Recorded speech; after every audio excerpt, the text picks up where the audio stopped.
और इन्होंने प्रदेश को बिल्कुल गर्त में डाल दिया। त्राही त्राही मची रही। लोग जब याद करते हैं 2012 से 2017 का कार्यकाल तो लोगों के रोंगटे खड़े हो जाते हैं। उसी के बाद से प्रदेश की जनता ने गंगा जल लेकर ये कसम खाई है कि उत्तर प्रदेश में समाजवादी पार्टी की सरकार नहीं बनने देंगे। खतरे में अखिलेश यादव हैं, उनकी जो पार्टी है वो खतरे में, जो लगातार जो है गिरती चली जा रही है। मुसलमान कभी खतरे में नहीं रहा। मुसलमान को अल्लाह पर भरोसा है, मुसलमान इस्लाम का मानने वाला है, वो कभी किसी खतरे में रहा ही नहीं। आज सन 2026 का पहला दिन है और पहले ही दिन जो उत्तर प्रदेश की सियासत है ना वो पूरी तरीके से गर्मा गई है। हालांकि मौसम तो ठंडी का है पर सियासत में बहुत गर्माहट देखने को मिल रही है। आप देख रहे हैं कि मेरे पीछे एक होर्डिंग लगी हुई है जो शमसी आज़ाद जी ने लगवाई है और इसमें जो आपको दिखाया जा रहा है एक भड़काऊ होर्डिंग है, एक मतलब सियासत को गर्मा देने वाली है होर्डिंग है। यहाँ पर बीजेपी और जो उनके विपक्षी हैं उसमें फ़र्क को बताया गया है।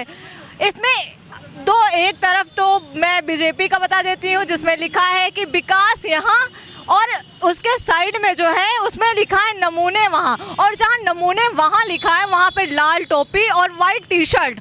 मतलब तो साफ है पर हालांकि अभी किसे ये बताना चाहते हैं कि लाल टोपी और वाइट टी शर्ट में नमूना कौन है। और दूसरी तरफ लिखा है राष्ट्रवाद यहाँ तो परिवारवाद वहाँ, जिसमें कुछ कार्टून की तस्वीरें दिखाई गई हैं। अब इसमें उसके नीचे लिखा है सुशासन यहाँ और भ्रष्टाचार वहाँ। तो जो बात करते हैं विपक्ष के लोग कि सुशासन तो यहाँ भी उस टाइम भी था लेकिन भ्रष्टाचार अभी चल रहा है वर्तमान की सरकार में। लेकिन होर्डिंग के द्वारा जो सियासत हो रही है और जिसने होर्डिंग लगवाई है हम उनसे बातचीत करेंगे और जानेंगे कि इस होर्डिंग का संदेश क्या है और नमूने कौन है और भ्रष्टाचार कहाँ पर है। तो इस समय हमारे साथ शमसी आज़ाद जी मौजूद हैं, बात करेंगे और जानेंगे कि इस होर्डिंग का मुख्य मकसद क्या है। तो शमसी आज़ाद जी, जो आपने होर्डिंग लगवाई है, आज सन 2026 का पहला ही दिन है और आज पहले ही दिन आपने सियासत में पूरी तरीके से गर्माहट ला दी है, क्या कहना चाहेंगे? देखिए, आपके चैनल के माध्यम से और आपको भी जो है नववर्ष की शुभकामना देने के लिए हमने यहाँ पर पोस्टर लगाया है और हमने यहाँ नारा लिखा है कि मोदी और योगी सरकार बार बार। इसके बाद हमने अपने सरकार को और विपक्ष के कामों को दर्शाया है कि किस तरीके से एक तरफ जो है राष्ट्रवाद है, सुशासन है और जो है विकास है, और दूसरी तरफ वहीं आप देखेंगे कि नमूने हैं, उसके बाद जो है भ्रष्टाचार है और कहीं ना कहीं अराजकता है। तो इन्हीं चीज़ों को हमने प्रदेश की जनता के सामने लाने के लिए आज कहीं ना कहीं विधानसभा के सामने और भारतीय जनता पार्टी के कार्यालय पर जो होर्डिंग लगा, इसके पहले भी हमारी होर्डिंग जीतेंगे तो लूटेंगे, चरखे से आई क्रांति, बुलडोजर से आई शांति जैसे पोस्टर इस वक्त जो है अभी तक जो है चर्चा का विषय बने हुए हैं। आज हम कहीं ना कहीं उत्तर प्रदेश की जनता को ये मैसेज देना चाहते हैं कि जो चुनाव आने वाला है उसमें जो है आपको बहुत बारीकी से सोचना और समझना है। जिस तरीके से आपने पिछले चुनाव में भड़काने में आने में और बहकाने में आने ने विपक्ष को जो है वोट किया, जिसकी वजह से विपक्ष की कुछ सीटें बढ़ी, लेकिन उसका खामियाजा कहीं ना कहीं जो है प्रदेश की जनता को भुगतना पड़ा। और आज फिर से एक बार जब मौका मिला है कि 2027 का चुनाव हमारे बहुत नज़दीक आ रहा है, तो हम चाहते हैं कि तीसरी बार जिस तरीके से मोदी जी की सरकार केंद्र में है, हमारा लक्ष्य ये है कि हम तीसरी बार उत्तर प्रदेश में जो है योगी जी की सरकार बनाएं। हमारे पोस्टर का जो है मेन मकसद यही है कि जनता को गुमराह न किया जाए और जनता के सामने जो हकीकत है वो पेश किया जाए। विपक्ष को क्या संदेश देना चाहेंगे इस होर्डिंग के माध्यम से? जैसे आपने बहुत भड़काऊ लिख दिया है और आपने वाइट टी शर्ट और रेड टोपी जो है, इसका मतलब क्या है और कौन है ये नमूने? जो देखिए, समाज में रहता है, जिनको जो है समाज के बारे में पता है, जो राजनीति के जानकार हैं उनको अच्छी तरीके से पता है कि ये क्या, हमने एक सांकेतिक निशान दिया है।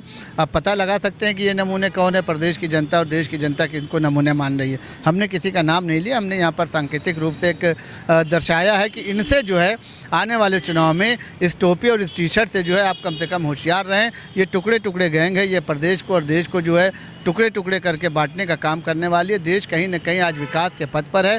देश को मजबूत करना है, राष्ट्रवाद को मजबूत करना है और भारतीय जनता पार्टी की सरकार को बार बार लाना है, भारतीय जनता पार्टी के प्रत्याशियों को जिताना है। विपक्ष जो लगातार आरोप लगाता रहता है बीजेपी पे कि ये तो भड़काने का काम करते हैं, कुछ अंधभक्त इसमें बैठे हुए हैं जो इस पार्टी को संभाल रहे हैं और जनता भी अंधभक्त बनती चली जा रही है, क्या कहना चाहेंगे इस पर? तो अगर वो प्रदेश की जनता को ये समझते हैं कि प्रदेश की जनता अंधभक्त है तो भाई प्रदेश की जनता अंधभक्त बनी रहे भाई, जनता का सम्मान करना चाहिए। जनता ने इनको अपने सर पर बैठाला था, जनता ने इनके स्वर्गीय पिताजी के कहने पर, स्वर्गीय मुलायम सिंह यादव जी के कहने पर मुख्यमंत्री का ताज इनके सर पर दिया था। लेकिन ये परिवार और अपने ही अहंकार में, अपनी ही टूट फूट में उलझ गए और इन्होंने प्रदेश को बिल्कुल गर्त में डाल दिया। त्राही त्राही मची रही। लोग जब याद करते हैं 2012 से 2017 का कार्यकाल, तो लोगों के रोंगटे खड़े हो जाते हैं। उसी के बाद से प्रदेश की जनता ने गंगा जल लेकर ये कसम खाई है कि उत्तर प्रदेश में समाजवादी पार्टी की सरकार नहीं बनने देंगे। और इसमें आपने लिखा है कि राष्ट्रवाद यहाँ, परिवारवाद वहाँ, मतलब क्या है इसमें? बिल्कुल साफ है कि एक तरफ आप देखिए मोदी जी और योगी जी को देख सकते हैं कि आज उनके घर का कोई आदमी सांसद या विधायक हो तो आप बताएं भाई, योगी जी के कोई घर का आदमी विधायक सांसद है? आप खुद बता दीजिए। मोदी जी के घर का कोई सांसद विधायक मंत्री है? लेकिन उनकी जब सरकार हुआ करती तो आज भी सरकार न होते हुए भी कम से कम उनके घर में 12 सांसद और विधायक हैं। तो आप समझ सकते हैं कि परिवारवाद किधर है और राष्ट्रवाद किधर है। ये बिल्कुल साफ है, जनता को समझ आ चुका है। शमसी आज़ादी, आप अल्पसंख्यक से हैं और आपको क्या लगता है कि क्योंकि जो अखिलेश यादव हैं और भी तमाम लोग हैं जो कहते हैं कि मुस्लिमों को खतरा है बीजेपी सरकार से, आपको क्या लगता है कि मुस्लिम खतरे में हैं?